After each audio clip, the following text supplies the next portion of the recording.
Bonjour, bienvenue dans cette vidéo qui accompagne le livre sur les bases de données NoSQL dans le cadre des enjeux du Big Data.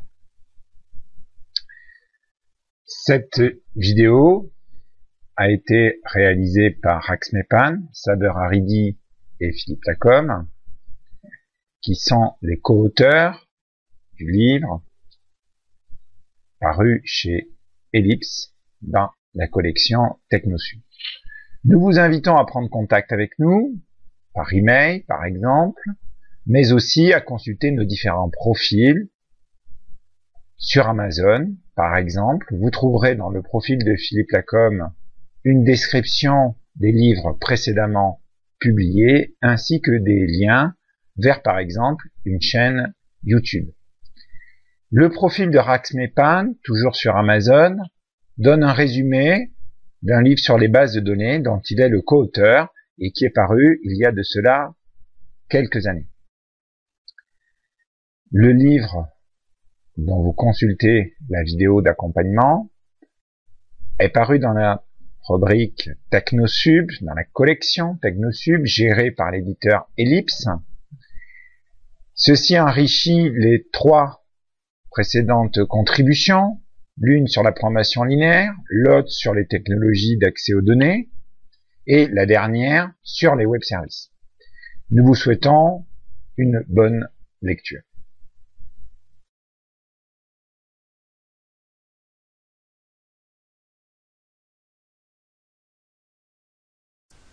Bonjour, bienvenue dans cette vidéo qui accompagne le chapitre MongoDB.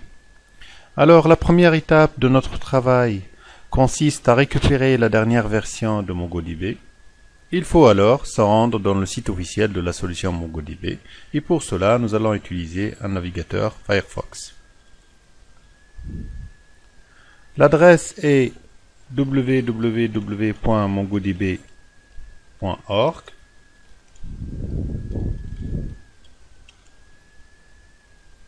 Il faut tout d'abord consulter la section Downloads. Dans cette section Downloads, on peut accéder à l'ensemble des versions de MongoDB selon le système d'exploitation utilisé. La version qui nous intéresse est la version 2.4.9 sous le système Windows 64 bits. Il suffit alors d'aller chercher cette version dans la section Archive de Release. Donc, nous allons sélectionner le lien 64 bits de Windows.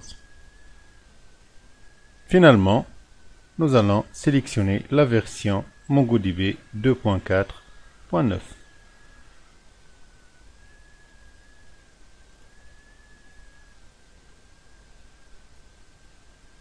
Donc, nous allons essayer d'accéder à cette version de MongoDB et de la copier sous la racine C2.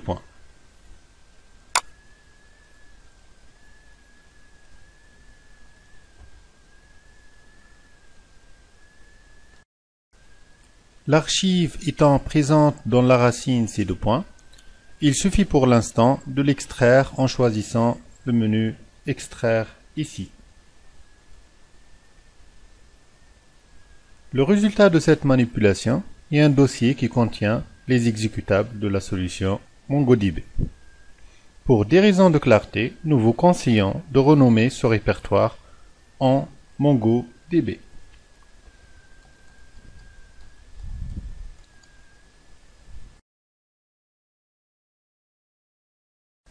Pour vérifier l'environnement MongoDB, il faut se rendre dans le répertoire bin de MongoDB qui se trouve dans la racine C2 et lancer le programme mongod.exe.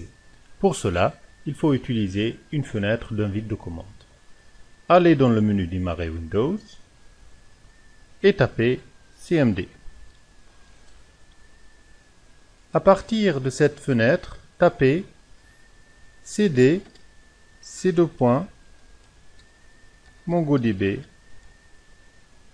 bin. Puis tapez la commande mongod.exe.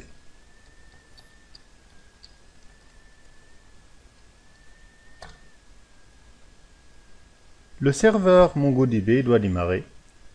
Le port utilisé par défaut est le port numéro 27017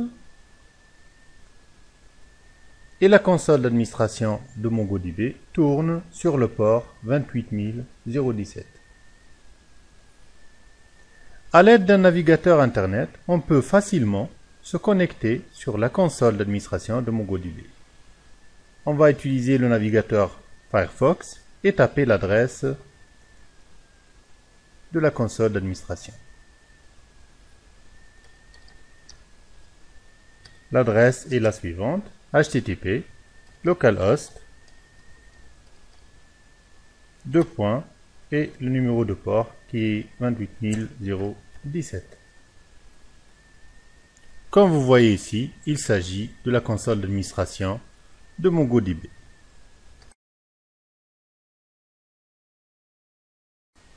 Pour utiliser MongoDB en ligne de commande, il suffit d'exécuter la commande mongo.exe dans une fenêtre d'invite de commande. Il faut tout d'abord aller dans le répertoire bin de MongoDB. Pour cela, il faut taper la commande cd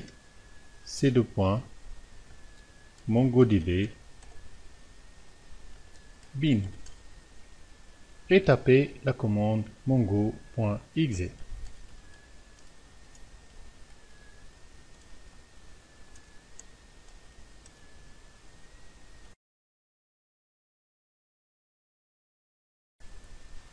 Pour pouvoir utiliser MongoDB à partir de Java, il faut télécharger les drivers correspondants.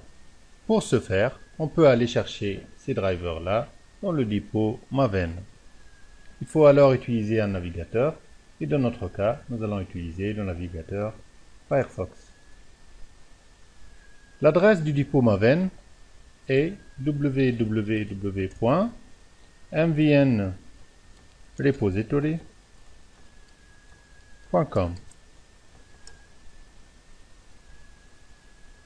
Il suffit maintenant de taper MongoDB dans la zone de recherche et cliquer sur Search.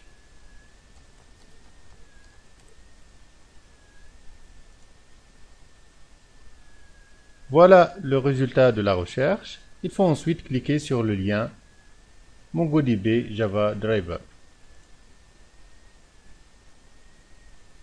Voilà une liste de drivers qui s'affiche. Nous allons chercher la version du driver voulu. Dans notre cas, il s'agit de la version 2.11.3. Il faut cliquer alors sur le lien Download pour télécharger le driver.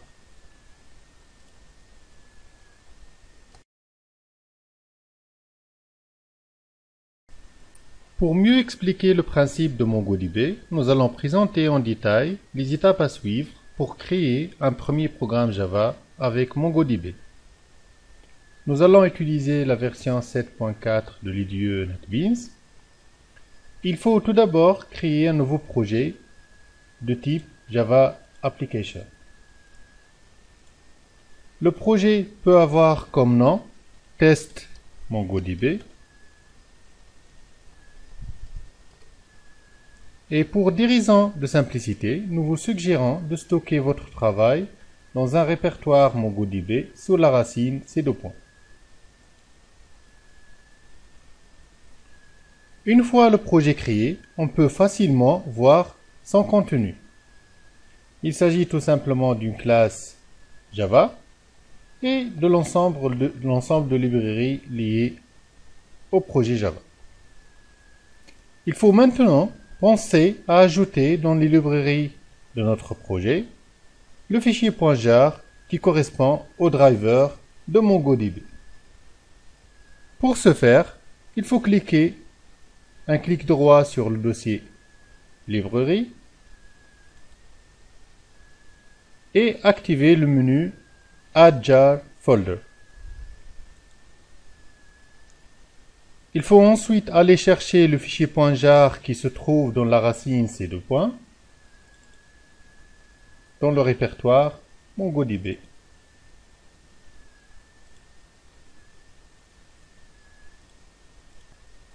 Il est alors possible de créer notre premier programme Java avec MongoDB. Pour ce faire, il faut commencer par créer la connexion à la base. La connexion se fait en déclarant une variable de type MongoClient. On va l'appeler dans notre cas MongoClient.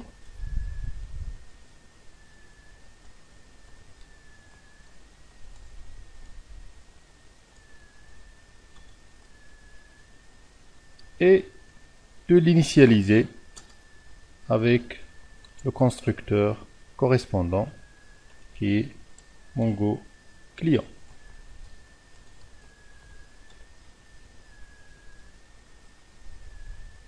Ensuite, il faut faire une déclaration d'une variable de type db qu'on doit l'initialiser aussi par la méthode getDB. On va l'appeler db minuscule.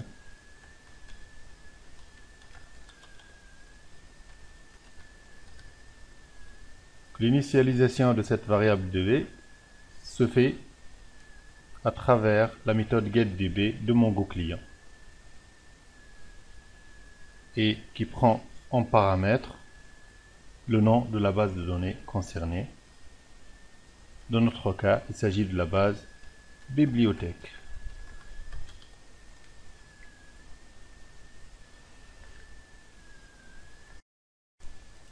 Pour obtenir la liste des bases de données gérées par MongoDB, il suffit de faire appel à la méthode getDatabaseNames de la variable MongoClient. Il suffit alors de créer une liste qui va contenir les noms des bases de données gérées par MongoDB.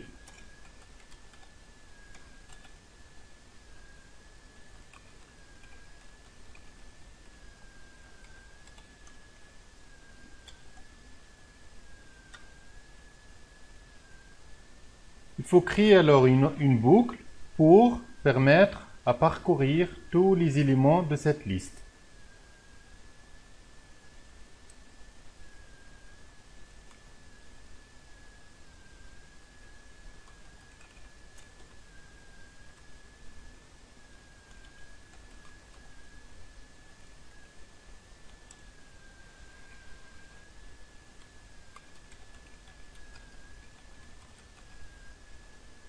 L'appel à la méthode system.out.println qui va afficher les éléments de la liste, élément par élément. Donc, nous allons essayer de faire l'exécution de cette partie. Comme vous voyez ici, en résultat, on voit très bien la liste des bases de données gérées par MongoDB. Dans notre cas, il s'agit de la base bibliothèque et de la base locale. Il faut bien noter que la notion de collection ici est l'équivalent de la notion de table dans le modèle relationnel classique. Une collection se crée en appelant la méthode getCollection avec en paramètre le nom de la collection, c'est-à-dire le nom de la table. Donc voilà cette première ligne qui correspond à la création d'une collection auteur. L'ajout d'un élément se fait en déclarant une variable de type BasicDBObject et en appelant la méthode put pour ajouter les éléments, comme dans notre cas là, il s'agit des éléments numéro, nom et prénom de l'auteur. L'insertion se fait par l'appel à la méthode insert, à laquelle il faut passer en paramètre l'objet à insérer. Donc voilà cette ligne qui correspond à l'insertion.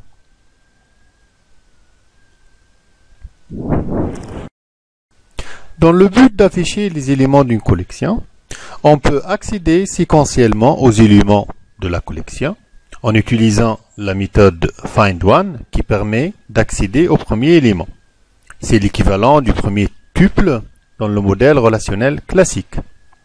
On peut aussi utiliser un curseur pour parcourir tous les éléments de la collection.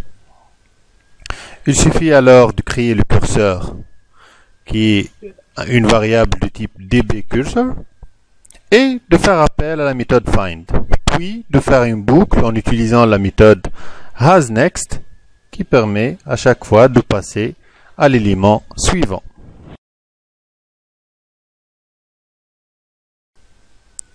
Nous nous intéressons ici à une base de données extrêmement simple, composée d'un ensemble d'auteurs et un ensemble de livres. Dans le modèle relationnel, cette base est modélisée par deux tables, auteurs et livres, et une relation écrire. Pour pouvoir modéliser cette base avec MongoDB, il faut bien penser à faire des choix de modélisation adaptés à la solution MongoDB. L'idée est très simple. Il suffit de transformer chaque table du modèle relationnel en une collection.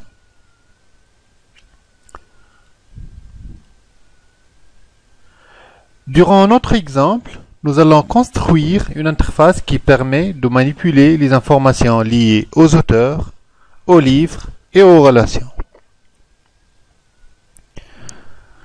Donc le clic sur le bouton Ajouter permet d'ajouter l'élément correspondant. Par exemple, le clic sur le bouton Ajouter qui se situe tout en haut permet d'ajouter un auteur.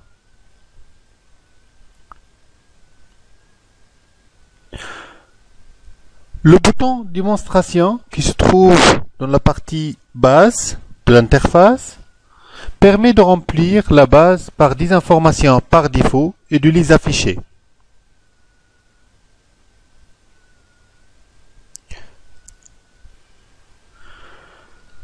Comme vous le voyez ici, le clic sur le bouton Démonstration permet de créer les auteurs et de les afficher. Il permet aussi de créer des livres et de les afficher. Voilà un exemple d'affichage suite à un clic sur le bouton Démonstration. Et merci.